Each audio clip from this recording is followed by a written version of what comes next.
안녕하세요. 크립토TV입니다.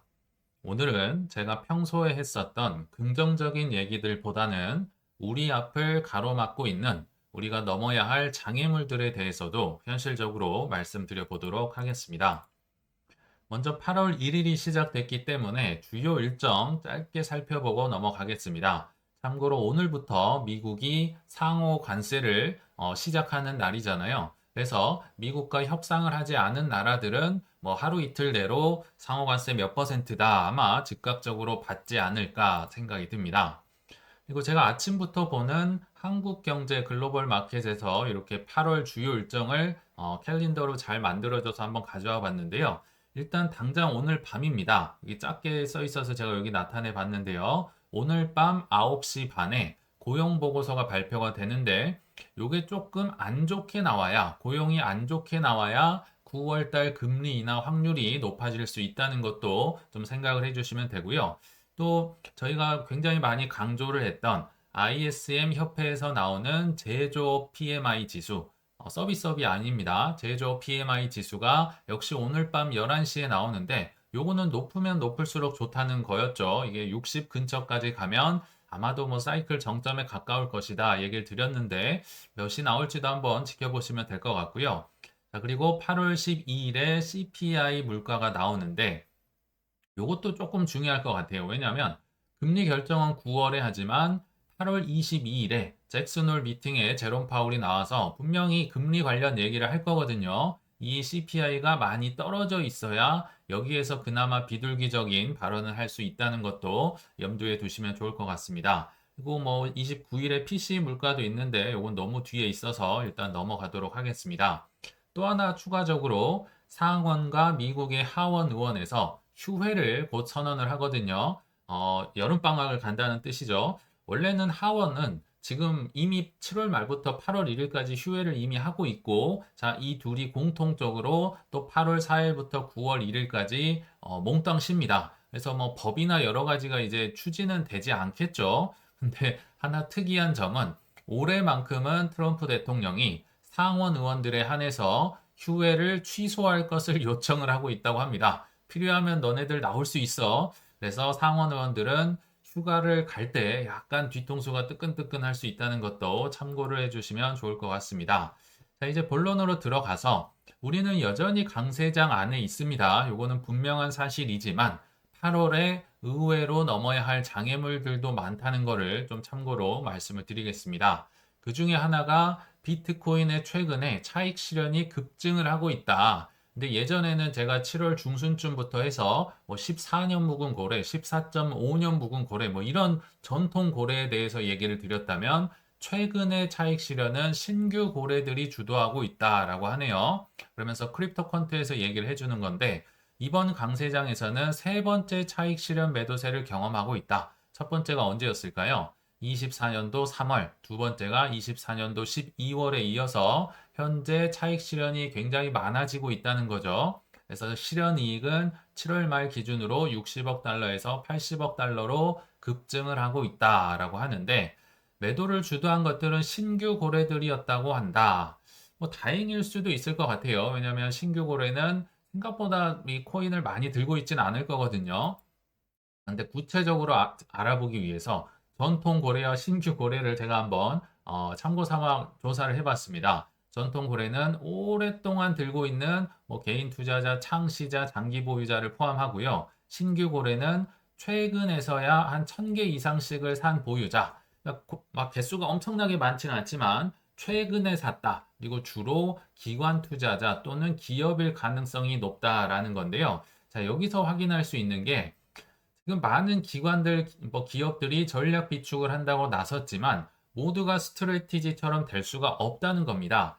그들도 사람인지라 굉장히 단타를 치고 싶고 스윙을 해서 단기 수익을 얻고 싶은 욕망이 큰 분들이다. 그래서 전략 비축 기업들을 그렇게 믿으면 안 된다. 여기에서 확인할 수 있겠죠. 그래서 신규 고래들은 단기 매매를 실현하는데 그리고 적극적으로 샀다 팔았다를 하면서 개입을 하고 있다. 근데 반면에 전통 고래는 움직임이 드물고 안정적인 데 반해서 최근에 신규 고래들이 급격하게 이 매도를 실현하고 있어서 주목을 받고 있다. 요게 전통과 신규의 차이라고 보시면 될 것 같습니다. 근데 하나 또 궁금증이 생기죠. 개수가 적은데 신규 고래들이 팔 때는 또 왜 이렇게 뭐 조정을 받는 것 같지? 예전에 전통 고래들은 팔 때 뭐 그렇게까지 많이 떨어지진 않고 소화를 해 버렸었잖아요. 큰 차이점이 있다면 전통 고래는 보통은 개수가 많기 때문에 장외 거래를 거의 90% 가까이 한다고 얘기를 드렸잖아요. 근데 이 신규 고래들은 해봤자 뭐 1000개, 2000개 뭐 많지 않기 때문에 그냥 거래소로 입금을 해서 대부분 시장가로 그냥 던져버립니다. 그래서 결과적으로 파급 효과는 신규 고래 뭐 저금에도 불구하고 시장가로 던지기 때문에 뭐 조금 조정이 나올 수도 있구나. 요거를 참고를 해주시면 좋을 것 같아요. 그리고 두 번째 약간 찝찝한 통계가 있습니다. 바로 8월과 9월 관련 조금 쉬어갈 수도 있겠나 싶은 통계가 있을 수 있는데요. 자, 요게 이제 역대 비트코인의 월간 수익률을 제가 오랜만에 한번 가져와 봤습니다. 물론 통계이기 때문에 전혀 달라질 수도 있어요. 통계는 통계일 뿐입니다. 참고를 해주시면 되는데, 우리 2월달 기억나시나요? 2월달은 뭐 온통 이 초록 색깔 빛깔이어서 좀 좋을 줄 알았는데 오히려 떨어졌던 거 기억나시죠? 근데 8월, 9월은 아무리 통계는 통계라고 치더라도 여기 보시면 그 옆에 있는 10월과 굉장히 확연한 색깔 차이가 드러납니다. 여기는 완전 푸른색, 10월은 뭐 정말 즐거운 달인데 비해서 8월, 9월은 딱 보더라도 시뻘건 색들이 굉장히 많이 있죠. 그리고 뭐 평균적인 수익률로 보나 이 중간 값으로 보나 거의 최하위권을 기록하고 있습니다. 제가 다시 한번 비교를 해볼 텐데요. 자, 1월부터 12월까지 12개의 달이 있는데 통계적으로 8월과 9월이 형편없는 수익을 거두긴 했었습니다. 평균 수익률 기준으로 8월이 12개 중에 8위, 그나마 플러스긴 하네요. 9월은 12위, 12개 중에 9월은 꼴등이다. 중간값 기준으로는 더 형편없습니다. 8월이 11위, 그리고 9월이 12위, 밑에서 1위, 2위를 차지하고 있네요. 그리고 상승 빈도로 볼 때도 8월이 41.7%, 9월이 25%, 뭐 거의 최하위권인 것 같고요. 그래서 8월은 눌림, 뭐 불확실성이 많다고 하면 9월은 그냥 최악의 달이다. 통계적으로 볼 땐 그렇다는 걸 좀 말씀을 드립니다. 왜 이런 이유가 있는지 제가 1년 전에도 이런 방송을 찍었던 것 같은데 한번 복습해 보겠습니다. 8월 달은 당연히 휴가가 많겠죠. 아까 뭐 상원의원, 하원의원도 휴가를 가시고 기관들도 휴가를 가기 때문에 유동성이 적을 수밖에 없겠죠. 그래서 텅텅 비어 있는 달이다. 보통의 경우는. 그리고 9월 달 기준으로는 3분기도 마감이 되는데 뭐 분기 마감에 이어서 뭐 요것만 있으면 크진 않을 것 같은데 자, 1년 회계가 마감이 됩니다. 미국의 경우는요, 보통 10월 1일부터 회계가 시작이 돼요. 그러면 9월 말에 1년치 농사가 끝나겠죠. 그러니까 털어낼 거는 털어내고, 뭐 세금 문제, 세금을 좀 덜 내기 위해서 뭐 손절도 하고, 익절도 하고 이런 식으로 리밸런싱을 하는 구간이기 때문에 9월이 그렇게 역사적으로 보통은 안 좋았다라고 보시면 될 것 같습니다. 반면에 아까 10월은 푸릇푸릇했었죠. 실제로 수익률이 가장 좋은 달 중에 하나거든요. 그래서 업토버라고 보통 얘기를 하는데 그 이유가 일단 휴가 가신 분들 당연히 다 돌아왔을 거고 모든 기관들이 이때는 이제 데스크에 앉아서 근무를 하게 되는데요. 자, 11월, 12월 뭐가 있습니까? 보통은 연말 랠리, 산타 랠리, 아마도 트럼프 대통령도 저는 예외가 아닐 거라 생각이 드는데 내년을 위해서 중간 선거를 위해서 랠리를 구축하기 위한 포지션을 구축을 해야겠죠. 그래서 연말 랠리를 위해서 10월부터 매수하는 경향이 있다. 그리고 아까 회계의 연도가 시작이 됐기 때문에 털어낼 거 털어냈으니까 이제부터는 뭔가 본인들 입장에서는 많이 오를 거를 좀 사지 않을까요? 그래서 10월이 조금 오르는 경향이 있다. 뭐 이런 패턴이 있다는 겁니다. 근데 최근에 보셨겠지만 제롬 파월이 금리 인하에 대해서 지금 반기를 들고 있고 또 엊그제 나왔던 PC 물가도 의외로 뭐 예상치에 부합했다, 조금 높았다 이런 뭐 갈리긴 하는데요. 아무튼 결론은 생각보다 높았습니다. 물가가 높으면 금리 인하가 뭐 쉽지는 않겠죠. 그리고 이것도 뭐 많이 말씀드렸지만 재무부 잔고를 8월에서 9월 중으로는 5천억 달러 이상을 채워 넣어야 될 거라고 생각이 듭니다. 그래서 요런 좀 안 좋은 찝찝한 통계들, 소식들도 있다 하고 끝내면 안 되겠죠. 그래서 희망적인 얘기도 뒤에서 한번 들어보겠습니다. 그러나 소고기는 사 먹을지언정 대량 많이 사팔사팔하면 안 되는 이유를 제가 나중에 뒤에 가서 뭐 차트로도 말씀드리겠지만 좀 뉴스로도 몇 개 소개를 먼저 해드리겠습니다.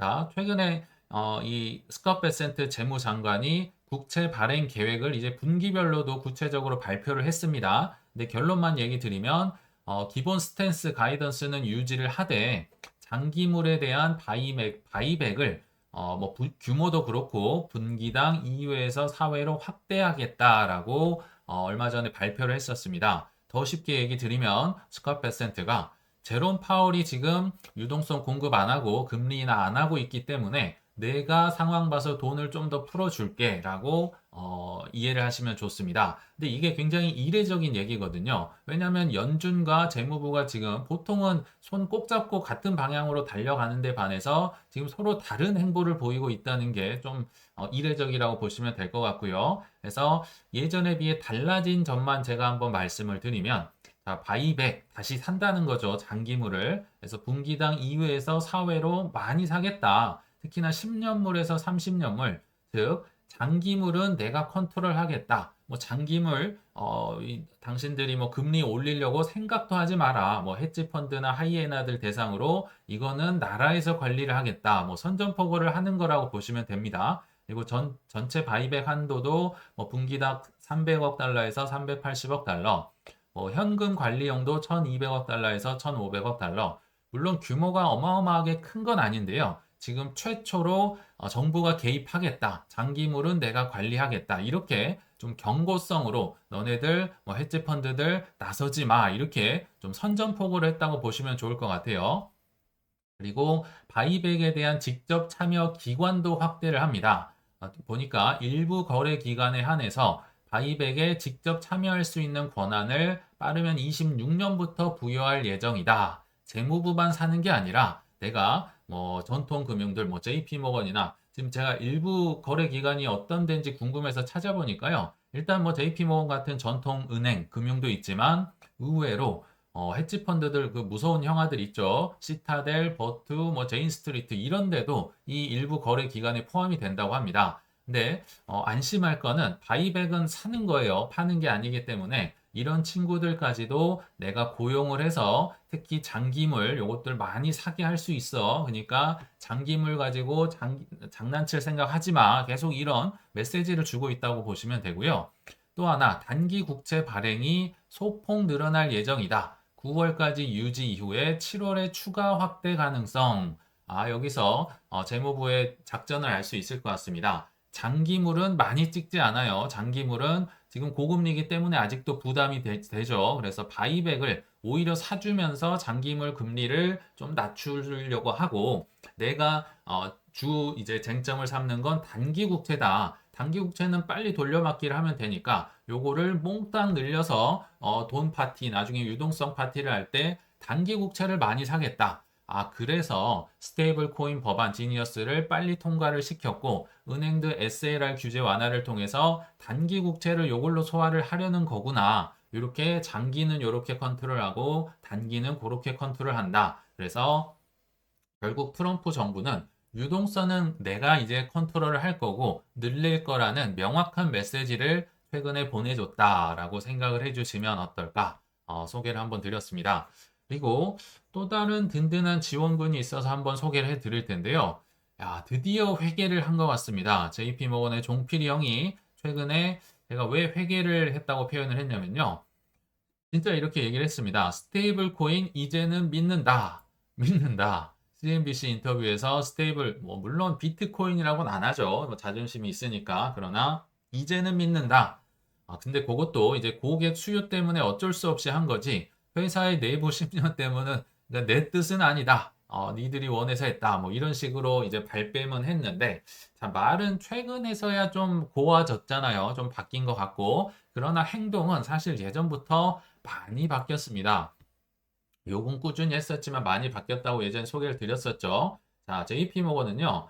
사실상 세계 1위 은행입니다. 물론 자산 규모로 하면 중국 쪽이 1위긴 한데 그거는 이제 정부가 뭐 끼어 있어서 그런 거고 사실상 미국이자 세계의 1위 은행이 올해 내내 코인을 가져야 하고 있는데 겁을 먹을 이유가 있을까요? 한번 정리를 해보겠습니다. 5월 12일자로 해서 JP 모건이 뜬금없이 우리 한 2조 원 정도 비트코인 물량 들고 있어. 그렇게 싫어하는데 2조 원을 샀었죠. 근데 아무 말 없다가 한 일주일쯤 뒤에 이런 얘기를 하네요.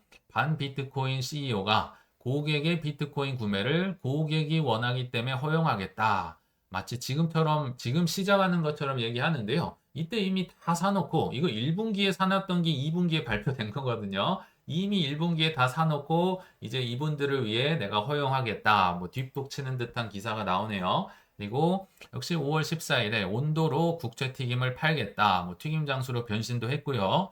올 하반기에 비트코인이 금보다 더 오른다. 뭐 약간 다르죠.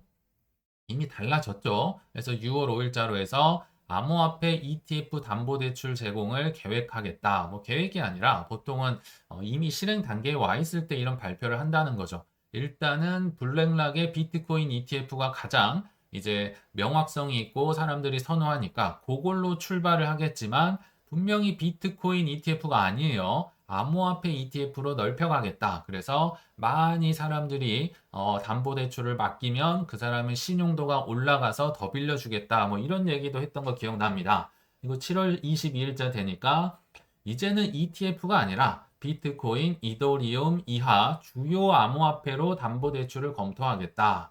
검토가 아니라요. 보통 검토 단계에서는 기사가 나지 않습니다. 이미 하겠다고 어느 정도 결정이 됐으니까 이런 식으로 발표가 나지 않았나 생각이 들고요.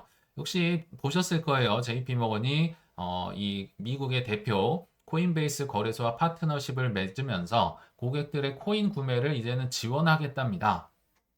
신용카드를 통해 코인베이스 계정에 입금할 수 있고 직접 송금도 가능해지며 특히나 JP모건의 리워드 포인트, 뭐 신용카드나 뭐나 포인트 있잖아요. 그거를 USDC로 바꿔지는 서비스를 이제 게시를 한다는 겁니다. 이게 대형 은행이 이렇게 리워드 프로그램을 통해 암호화폐를 구매를 지원하는 최초 사례가 될 것이다. 최초랍니다. 최초로 했다고 해요. 그래서 올해 내내 지금 코인 가즈아를 외치고 있죠. 이 1위 은행이 이제 막 피리를 불기 시작했습니다. 작년에 이런 적이 있었나요? 작년에도 이렇게 얘기했던 적이 거의 없어요, 지금. 5월쯤 되니까 완전히 돌변을 해서 완전 올인을 하고 가지아를 외치고 있는데 이제 조정 좀 받고 사이클이 끝났다고 봐야 될까요? 조정이 온다고 무섭다고 해야 될지 조금 생각을 해보자는 거죠. 조금은 길게 보셔야 된다. 계속 제가 말씀을 드리고 있네요. 그래서 오늘의 결론은요. 모든 기회에 꼭 다 움직일 필요는 없다라고 워런 버핏 선생님이 얘기를 했는데 이게 좀 이해가 안 될 수 있어서 제 식으로 좀 차트도 곁들여서 쉽게 표현을 해보겠습니다. 제가 생각할 때 틀릴 수도 있지만 일단 최악의 경우입니다. 상중하 중에 하는 떨어지면 팔고 오르면 산다. 그쵸? 뭐 막 비싸지면 사고 이런 건 정말 뭐 더 이상 설명할 필요가 없는 최악의 경우인 것 같고요. 자, 중간입니다. 중 정도 되는 건데 제 식으로 표현을 하면 떨어지면 사고 오르면 판다. 아, 이게 왜 맞는 말인데 왜 중자라고 왜 중간이라고 얘기를 했지? 상을 보면 조금 이해가 되실 겁니다. 제가 볼 때 최고의 투자는요. 떨어지면 계속 사고 오르면 소고기를 사 먹고 버티는 투자. 이게 참 이해가 되지 않기 때문에 제가 비트코인의 차트를 한번 가져와 봤습니다. 22년 말부터 현재까지의 비트코인 업비트에서 제가 가져와 봤는데요. 예를 들면 이런 겁니다. 이때가 이제 23년 초였네요. 이런 뭐 박스권이 있다고 하잖아요. 그래서 보통의 이제 뭐 기관도 마찬가지고요. 개미들도 마찬가지고 항상 뭔가를 하고 싶어요. 막 오르고 떨어지고 하면 샀다 팔았다를 하면서 뭐 수익을 확정하고 뭐 줄 때 먹어야 된다. 뭐 모든 기회에 꼭 다 움직이려고 한다는 거죠. 그래서 이때만 하더라도 어떤 일이 벌어졌을까요? 재미없잖아요. 이 횡보를 하니까 이 뭐 박스를 뚫고 올라갔어. 그러면 이때 사서 이 박스 위에서 팔고 밑에 오면 사고 위에서 팔고 밑에 오면 사고 위에서 팔고 물론 이것도 완벽하게 하기는 어렵지만 그냥 완벽하게 했다고 가정을 해 보겠습니다. 뭐 천재라고 하겠죠. 뭐 여기서 사고 여기서 팔고 했으니까. 그리고 나서 이제 또 쉬고 있다가 여기 보시면 뭐 트레이더들의 특성이 뭔가 선을 뭐 뚫고 올라가면 그때부터 뭐 사는 경향이 있잖아요. 그래서 뭐 요때 또 요때 샀다고 가정을 해 보겠습니다. 역시 난 잘 샀어 하면서 이제 올라왔죠. 그러면 여기서 이제 팔고 뭐 밴드 뭐 상단으로 떨어지고 뭐 헤드 앤 숄더 하면서 뭐 영 망치하면서 팔았겠죠. 그래서 여기 떨어지니까 또 사고 위에서 팔고 떨어지니까 사고 위에서 팔고 역시 난 천재야 또 했을 거 아니에요. 자, 그리고 이때 또 이런 기회가 나왔네요. 또 뭔가를 뚫고 올라갔습니다. 그래서 뚫고 올라갈 때 돌파 매수. 그리고 여기 뭐 영망치 뾰족뾰족하면 팔아야 되죠. 그래서 팔고 밑에서 또 뭐 관세 폭탄이다 뭐다 하면서 사고 위에서 팔고 밑에서 사고 이런 식으로 수없이 그러니까 나는 천재. 뭐 떨어질 때 샀고 뭐 위에서 팔라면서 이렇게 할 수 있겠지만 자, 아까 제가 세 번째 이유를 들었었죠. 그냥 대충 떨어질 때마다 계속 사 모으고 소고기 사 먹으면서 버텨라가 무슨 얘기냐면요. 자, 이 사람은 샀다 팔았다 하는데 이 마지막의 경우는 그냥 대충 뭐 오르든지 말든지 대충 매수를 계속 해 나가는 겁니다. 물론 이때만 사진 않을 거예요. 요때도 사고 요때도 사서 했을 건데 아무튼 사이클 투자자의 경우는 대충 삽니다. 그리고 이럴 때도 샀겠죠. 근데 여기는 이제 뭐 제외를 하고 이 사람이랑 비교를 해야 되니까 또 여기 이 사람이 여기 샀다 여기 팔았다 하는데 대충 그냥 사는 거예요. 뭐 오르든 떨어지든 오르든 떨어지든 샀고 또 이 사람 샀다 팔았다 할 때 오르든 떨어지든 뭐 개헌 빔이 나오든 뭐 하든 계속 대충 사는 겁니다. 근데 지금 사이클이 끝났나요? 안 끝났나요? 안 끝났습니다. 뭐 더 올라가겠죠. 그래서 뭐 2억이든 3억이든 비트코인이 어느 순간에 올라가 있을 거 아니에요. 그러면 이 대충 사고 소고기 사 먹으면서 물론 올라갈 때 좀 소고기 사 드셔야 됩니다. 버텨야 되니까. 왜냐면 너무 힘들게 모았잖아요. 그래서 소고기 대충 사 먹으면서 버티지만 대부분 한 97%, 8%, 9%는 안 팔았다는 거죠. 이때 샀던 거, 이때 샀던 거, 이때 샀던 거가 다 잘 산 겁니다. 왜냐하면 이때 뭐 정점에선 팔 수는 없겠지만 대략 정점 근처에서 본다면 물량을 어마어마하게 들고 있다는 거예요. 그래서 이때 정말 엄청난 수익을 거둘 것이다. 반면에 샀다 팔았다 하신 분들은요. 이때 다 팔아서 없습니다. 요때 팔아서 없고 요때 팔아서 없고 요 폭만 계속 뭐 아무리 잘해도 정말 잘했다고 가정을 해도 요것만 먹고 그냥 여기서 이제 뭐 입 딱 씻고 있다는 거죠. 그래서 정리를 한번 해보자면 떨어지고 오르면 계속 뭔가를 해야 된다고 생각하는 분들이 굉장히 많습니다. 그러나 저희 채널은 그렇게 바쁜 채널이 아니라 그냥 묵묵히 추수할 시기가 올 때까지 떨어질 때마다 계속 사모으다가 정점 근처까지 들고 가는 방송입니다. 그래서 올라도 떨어져도 현금이 있어도 안절부절하시기보다는 소신 있게 꾸준히 걸어가시길 바라면서 이만 마치겠습니다. 시청 감사합니다.